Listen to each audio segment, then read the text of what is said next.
Und damit würde ich das Wort an Herrn Duba weitergeben für das nächste Referat. Gut, besten Dank. Ich werde meinen Bildschirm teilen.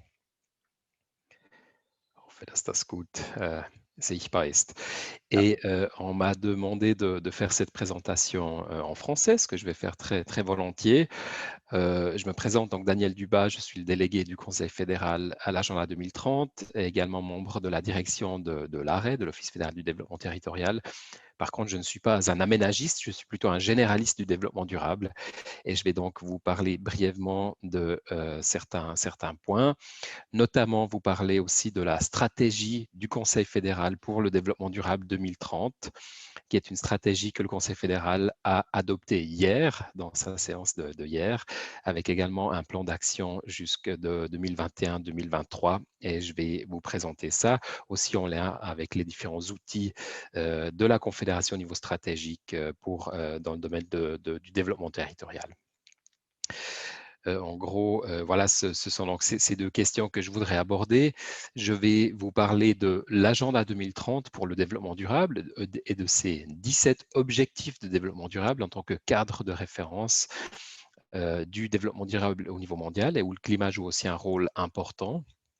Je vais vous parler de la stratégie pour le développement durable, comme je l'ai dit, et je vais vous présenter un certain nombre d'outils de la Confédération pour contribuer justement à lutter contre le réchauffement climatique et aussi pour l'adaptation au changement climatique, comme Damien Yerien l'a déjà brièvement esquissé juste il y a un petit moment. Qu'est-ce que c'est donc que ce fameux cadre de référence de l'agenda 2030 pour le développement durable? Beaucoup de personnes connaissent cette illustration, ces icônes avec les 17 objectifs de développement durable. L'agenda 2030 a donc été négocié en 2015, où la négociation s'est terminée en 2015, a été adoptée en septembre 2015 et est en vigueur depuis 2016. Et c'est le cadre de référence mondial avec 17 objectifs que la communauté mondiale doit atteindre collectivement d'ici 2030. Et pour le complexifier encore un tout petit peu, ce n'est que la partie supérieure. En fait, en tout, il y a 169 cibles qui sont donc des objectifs plus concrets, souvent aussi quantifiés, qu'il s'agit d'atteindre avec des interdépendances évidemment entre les objectifs, des synergies, par exemple, si nous, comme nous l'avons vu avant, si nous réduisons les émissions de gaz à effet de serre, ça a aussi un impact positif sur la biodiversité. Et inversement, certains modèles de croissance, par exemple dans l'objectif 8, peuvent avoir des effets néfastes, par exemple, sur des objectifs de biodiversité, le 13, le 14 ou le 15. Donc ça, c'est vraiment ces interdépendances. Et le développement durable, c'est aussi toujours de trouver un équilibre entre ces dimensions, pas seulement les 3 dimensions du développement durable, mais aussi dans une constellation peut-être parfois un peu plus complexe avec des pesées d'intérêt à faire au niveau des décideurs. Il existe donc, nous l'avons vu avant au niveau international, cet agenda 2030 qui est un cadre juridique non contraignant, c'est-à-dire c'est du droit international public, mais non contraignant, c'est du soft law. Il n'y a pas de sanctions. Par contre, les États membres des Nations Unies se sont engagés à mettre en œuvre cet agenda 2030 et rendent compte régulièrement dans le cadre de rapports nationaux au Forum politique de haut niveau à New York, aux Nations Unies. Nous avons donc l'accord de Paris que M. Stocker a présenté avec l'objectif de tout faire pour rester en dessous de 2 degrés de réchauffement climatique par rapport à l'ère pré-industrielle. Et la Suisse s'est également engagée, évidemment, dans le cadre de ses engagements dans l'accord de Paris, de réduire de façon substantielle ses émissions de gaz à effet de serre de 50% jusqu'en 2030 par rapport à 1990 et également, évidemment, avec l'objectif d'arriver à un zéro net d'ici 2050. Il y a au niveau de l'Union européenne tout un programme d'investissement, ce European Union Green Deal, donc avec des investissements très massifs dans des infrastructures et d'autres projets qui ont un impact climatique positif. En Suisse, c'est surtout un certain nombre de stratégies et de lois qui déploient leurs effets, ou en tout cas c'est ce qui est souhaité. Donc cette fameuse stratégie pour le développement durable 2030 qui a été décidée hier par le Conseil fédéral avec un plan d'action. La stratégie climatique 2050 qui devrait se mettre en place. Maintenant, évidemment, nous le voyons tout en bas, il y a également la question de la loi sur le CO2 qui n'a pas été acceptée par la population. Donc, il s'agit de trouver maintenant des compromis, des mesures qui sont acceptables politiquement par la population, par les différentes parties prenantes.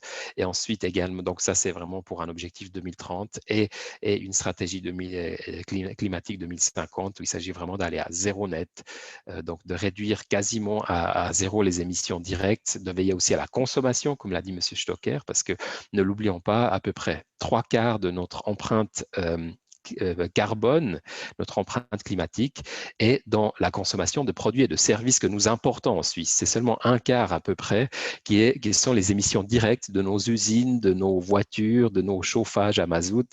Donc, c'est quelque chose qui est quand même extrêmement important. On sous-estime totalement, généralement, la partie consommation.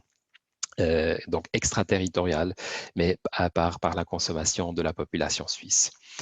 Il y a également la stratégie que vous connaissez probablement toutes et tous de l'adaptation au changement climatique et la loi sur l'énergie, donc les différents volets énergétiques qui ont été mis en place ces dernières années avec des objectifs jusqu'en 2035 et jusqu'en 2050. Les différents instruments à disposition, ici je présente juste un petit aperçu de tout ce qui existe.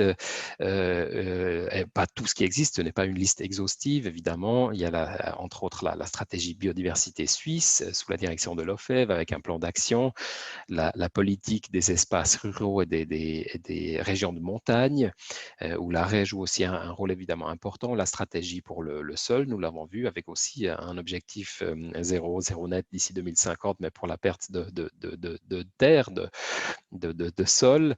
La conception, enfin en français ça s'appelle le projet de territoire suisse, Raumkonzept Schweiz. Effectivement, j'ai bien entendu l'appel de M. Stocker que ce serait, pardon, de M. Yarien, comme quoi ce serait le moment aussi de peut-être le renouveler puis intégrer davantage les préoccupations climatiques dans ce projet de territoire. La convention alpine sous direction de la Suisse cette année et l'année prochaine, donc avec aussi un focus thématique sur le climat. La convention alpine qui est donc une convention internationale avec des protocoles annexes et qui vise à protéger, à amener le développement durable dans l'arc alpin en Europe. Il y a le plan d'action pour l'économie verte, par exemple, la politique des agglomérations, avec notamment les projets d'agglomération qui permettent de financer des infrastructures de transport plus durables dans toutes les agglomérations suisses, où c'est aussi, comme vous le savez, l'arrêt qui fait la sélection, qui regarde ce que les différentes agglomérations voudraient mettre en place et qui ensuite fait une proposition de soutien financier à ces agglomérations, enfin, aux infrastructures de transport, et le plan sectoriel des transports qui joue aussi un rôle très important. Ça, c'est vraiment les objectifs, enfin les différents outils au niveau de la Confédération. Il y en a d'autres. Vous connaissez aussi très bien les autres outils au niveau cantonal, les plans directeurs, d'autres plans sectoriels de la Confédération ou des concepts, mais aussi tous les plans d'affectation qui seront discutés cet après-midi. Et je me réjouis aussi de voir tout ce que les différents cantons et les communes mettent en place pour essayer de résoudre ou d'apporter une solution à ces défis très, très importants. La stratégie pour le développement durable 2030, qui a donc été adoptée hier, prévoit 3 priorités, 3 domaines préférentiels dans lesquels la Confédération voudrait davantage agir ces 10 prochaines années. Donc, le développement durable est très large, concerne potentiellement toutes les politiques sectorielles, évidemment. L'agenda 2030 aussi est très large avec ses 17 objectifs de développement durable. Et il s'agit de la mettre en œuvre dans son ensemble, ce qui est certain. Hein. C'est pas qu'il faut juste faire ce qu'on appelle du cherry picking, hein, de prendre seulement ce qui est le plus facile à mettre en œuvre. Non, il s'agit de la mettre en œuvre globalement. Mais la stratégie pour le développement durable met l'accent sur 3 domaines préférentiels où la nécessité d'agir pour la Suisse est particulièrement importante. mais aussi où il y a une nécessité de coordonner encore davantage les politiques sectorielles, parce que comme l'aménagement du territoire, le développement durable se situe souvent entre des politiques publiques, et il s'agit donc de trouver des solutions viables dans ce cadre-là. On parle souvent du concept de cohérence des politiques publiques, qui est en fait une préoccupation très importante dans le développement durable. Donc, cohérence entre les différentes politiques publiques pour arriver à un développement durable. Premier domaine préférentiel, c'est donc la production et la consommation responsable. Nous l'avons vu avant. Dans le climat, c'est 3/4. Dans l'impact écologique global, c'est à peu près 70% de notre impact qui est à l'étranger à travers la consommation de produits et de ressources fournis ou produits à l'étranger. Deuxième domaine préférentiel, climat, énergie et biodiversité. Ce qui paraît évident que c'est vraiment un domaine où il y a beaucoup de défis. Et le troisième domaine, c'est donc l'égalité des chances et la cohésion sociale, plus un domaine social, mais qui a aussi des implications dans le domaine de l'aménagement du territoire. Avec ce qu'on voit ici à gauche sur ce tableau, donc les moteurs ou les leviers importants pour permettre aussi l'atteinte des objectifs. Pour chacun des domaines préférentiels, il y a toujours des objectifs jusqu'en 2030 et des axes stratégiques pour l'action de la Confédération. Et ces moteurs sont donc la société civile, l'économie, les marchés financiers et le domaine de la formation, de la recherche et de l'innovation.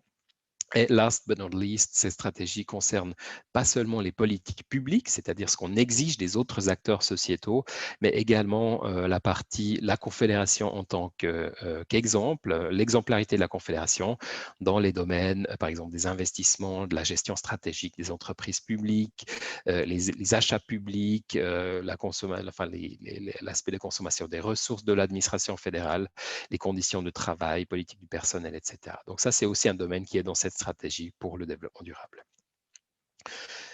Nous l'avons vu, donc ce qui est principalement concerné par ce que nous discutons aujourd'hui, c'est donc ce deuxième domaine préférentiel, climat, énergie et biodiversité. Dans les deux slides qui suivent, que je ne vais pas présenter plus en détail, vous voyez juste un peu, on est avec la stratégie pour le développement durable, on est à un niveau d'abstraction évidemment relativement élevé. C'est une sorte de méta-stratégie qui se concrétise ensuite dans les politiques sectorielles. Chaque office de la Confédération a en fait l'exigence d'intégrer les préoccupations de l'agenda 2030 dans ses politiques publiques sectorielles. Et il y a 4 axes stratégiques qui concernent plus spécifiquement le climat, donc tout le domaine de réduction des émissions de gaz à effet de serre, mitigation, l'adaptation au changement climatique. Nous avons un domaine donc, de la résilience finalement des espaces bâtis face au changement climatique qui ont lieu, et le renforcement de la sensibilisation de la population et de favoriser les compétences des différents acteurs qui peuvent avoir un impact dans le domaine climatique. Par rapport aux différents outils à disposition, je ne vais pas les présenter longuement parce que probablement vous les connaissez, mais peut-être aussi pour les rappeler ici. Nous avons donc Mobilité et Territoire 2050, le fameux plan sectoriel des transports partie programme, où il s'agit évidemment aussi de renforcer cet aspect de réduction des émissions de gaz à effet de serre, mais aussi évidemment de coordonner encore davantage mobilité et développement territorial, urbanisation. Deuxième outil ou programme important, c'est ces fameux projets d'agglomération de la Confédération, la 4e génération qui vient d'être soumise, la 5e qui se prépare, donc le financement des infrastructures de transport dans les agglomérations, avec aussi un focus évidemment pour peut-être encore davantage renforcer la part modale des transports publics et de la mobilité douce, mais tout en restant dans une multimodalité nécessaire dans les différentes agglomérations en Suisse. La convention alpine, je l'ai dit, c'est donc sous le président suisse cette année et l'année prochaine. Et Madame Sommaruga préside donc cette convention alpine et la conférence alpine qui aura lieu. Et en mettant le focus vraiment sur le domaine du climat. Qu'est-ce que les zones alpines, comme nous le savons, sont plus que proportionnellement affectées par les changements climatiques, mais ont aussi un rôle important à jouer pour justement éviter que la situation s'aggrave. Et un pays comme la Suisse, qui dispose quand même de ressources considérables, se doit d'être exemplaire et d'aller de façon proactive dans ce sens-là. Au niveau des Programme d'encouragement, nous avons donc un programme d'adaptation au changement climatique sous la direction de l'OFEV 2018-2022. Nous avons les fameux projets modèles pour le développement territorial durable sous la direction de l'AREM avec l'implication de toute une série d'offices fédéraux et qui soutient donc des projets modèles en faisant le suivi, en mettant en avant aussi les bonnes pratiques par rapport à ça. Et le climat a été un domaine important dans ces projets modèles ces dernières années. Nous avons le COMO, donc le programme d'encouragement pour la mobilité durable, pour des solutions innovantes dans le domaine de la mobilité. Nous avons le programme d'encouragement pour le développement durable qui est sous ma direction, où chaque année nous avons un focus thématique différent. L'année passée, l'appel à projet était dans le domaine des styles de vie et notamment en lien avec leur impact sur le climat et la biodiversité. Donc ça aussi, on a pu soutenir un certain nombre de projets tout à fait intéressants. Interreg, Alpine Space Program, a aussi mis un focus sur l'aspect climatique dans ces différents projets qui sont soutenus à travers Interreg. Voilà pour un petit aperçu. Je suis volontairement resté aussi à un niveau un peu plus général, un peu plus abstrait en mettant un peu le cadre, parce que j'ai vu que dans le programme, effectivement, nous avons maintenant pendant toute la journée un programme très très dense et très intéressant sur ce qui peut se faire au niveau des cantons, au niveau des régions, au niveau des communes pour éviter les émissions de gaz à effet de serre et pour adapter ces territoires au changement climatique. Et je me réjouis de discuter avec vous et aussi de suivre cette journée très intéressante. Merci beaucoup.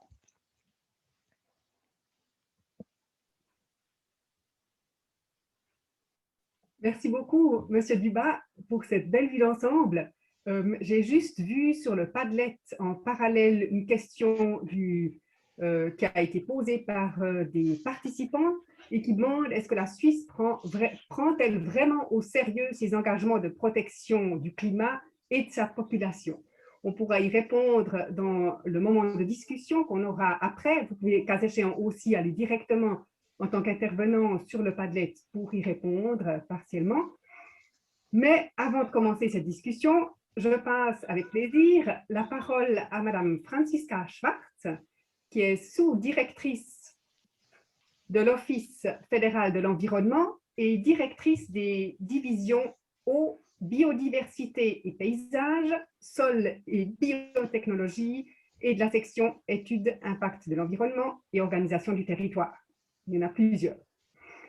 Franziska, en tant que sous-directrice de l'OFEV, tu dois bien connaître la stratégie poursuivie par la Confédération en matière de protection du climat. As-tu néanmoins une question à poser à Monsieur Dubas? Ja, besten Dank für diese Möglichkeit. Selbstverständlich habe ich eigentlich sehr, sehr viele Fragen, wie ich denke, die Teilnehmerinnen und Teilnehmer auch. Meine Frage ist, das wurde auch von Daniel Dubas erwähnt, dass wir auf Bundeshöhe sind, dass wir sehr hoch strategische Überlegungen haben. Jetzt konkret in Bezug auf die Strategie nachhaltige Entwicklung. Inwiefern können die Raumplanerinnen konkret diese Ziele selbst unterstützen? Also dass wir eigentlich von Bundesseite direkt auf den Boden kommen. Vielleicht kannst du, Daniel, hier Informationen dazu liefern. Ja, besten Dank, Franziska. Also eben die Strategie nachhaltige Entwicklung hat 39 Ziele, die sind auf einer relativ hohen Flughöhe und es geht darum, dass auf Bundesebene auch die strategischen Stoßrichtungen festgehalten werden und dann in die Sektorpolitiken übergeführt werden. Aber die Strategie hat natürlich schon auch den Anspruch, also nicht nur für die Bundesebene diese Ziele festzulegen, sondern wird auch, und das wurde ja auch in den letzten Jahren von anderen Akteuren direkt übernommen. Also beispielsweise Kantone übernehmen teilweise auch diese Zielsetzungen, überführen sie dann in ihre eigenen Nachhaltigkeitsstrategien und sektoriellen Aktionspläne und Politikbereiche. Und das ist sicher wichtig, dass hier eben auch im Sinne Politikkohärenz ist ja nicht nur zwischen Politikbereichen, sondern auch zwischen den Staatsebenen. Und insofern wird das dann auch von verschiedenen Akteuren umgesetzt. Aus diesem Grund haben wir auch viele Diskussionen geführt, auch mit Kantonen, mit dem Städteverband, mit dem Gemeindeverband, mit Zivilgesellschaft, Wissenschaft und Wirtschaft, weil es eben darum geht, dass das ein gemeinsames Verständnis geschaffen wird. Und ich denke, da ist die Strategie ein Mehrwert, wirklich ein gemeinsames Verständnis zu haben. Aber die Maßnahmen selbst müssen dann wirklich in den Politikbereichen selbst erfolgen. Und ich denke, wir sind hier bei der Strategie nachhaltige Entwicklung nicht auf einer Ebene, wo dann wirklich die Raumplanerinnen und Raumplaner selbst 1:1, also schon genügend konkrete Elemente haben, um das herunterzubrechen. Es geht darum, ich denke, in einem ersten Schritt wirklich die Anforderungen der Strategie nachhaltige Entwicklung in die verschiedenen Planungsinstrumente zu integrieren, seien es Sachpläne, seien es Richtpläne, seien es Nutzungspläne, seien es andere Konzepte und Strategien oder Maßnahmen auch. Und dann in einem zweiten Schritt wirklich das dann umzusetzen, lokal. Ich denke, dafür ist die Strategie nachhaltige Entwicklung ein guter Orientierungsrahmen. Und natürlich gibt es dazu auch ein Monitoring-System. Es gibt regelmäßige Berichterstattungen, die dann auch der Raumplanung vielleicht aufzeigen, wo eben noch die großen Herausforderungen verbleiben, die dann auch über raumplanerische Instrumente umgesetzt werden könnten.